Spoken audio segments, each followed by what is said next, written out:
Ascoltiamo il leader della Lega, Matteo Salvini, in visita a Ravanusa. Posso solo omaggiare le vittime, ringraziare la comunità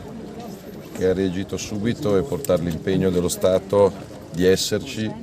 come c'è stato dalle prime ore con i vigili del fuoco, con la protezione civile. L'impegno ovviamente non si può tornare indietro, però è che se qualcuno ha sbagliato, come è evidente, deve pagare, anche se purtroppo i morti non tornano indietro. Qua parlavo col sindaco, ci sarà un'area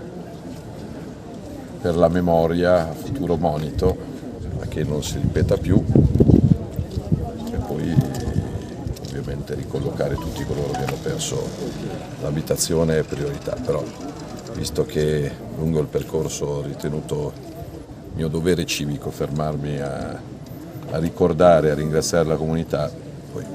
altri discorsi di altro genere li faccio in altre tappe. Noi ci sentimmo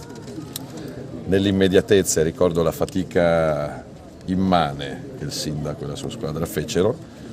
Ovviamente l'impegno è quello di dare tutto il sostegno possibile sia a livello regionale che a livello nazionale, di rendere fruibile il prima possibile per la memoria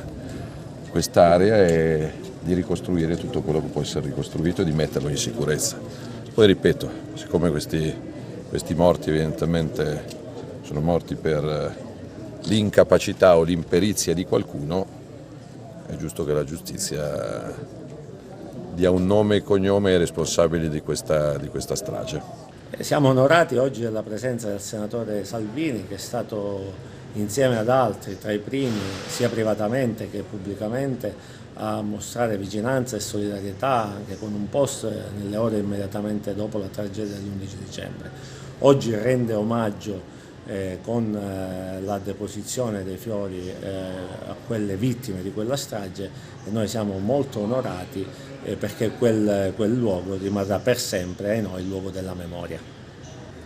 L'omaggio oggi alle vittime della tragedia di Ravanusa del 12 dicembre è un'esternazione di affetto nei confronti della collettività, così come il nostro leader Matteo Salvini aveva già fatto il giorno della tragedia, esponendosi pubblicamente. Siamo molto lieti di questo incontro, che è meramente istituzionale, perché dimostra l'attenzione ai territori, non solo per quelli che sono sempre sui giornali come i capoluoghi o le capitali, ma soprattutto per le città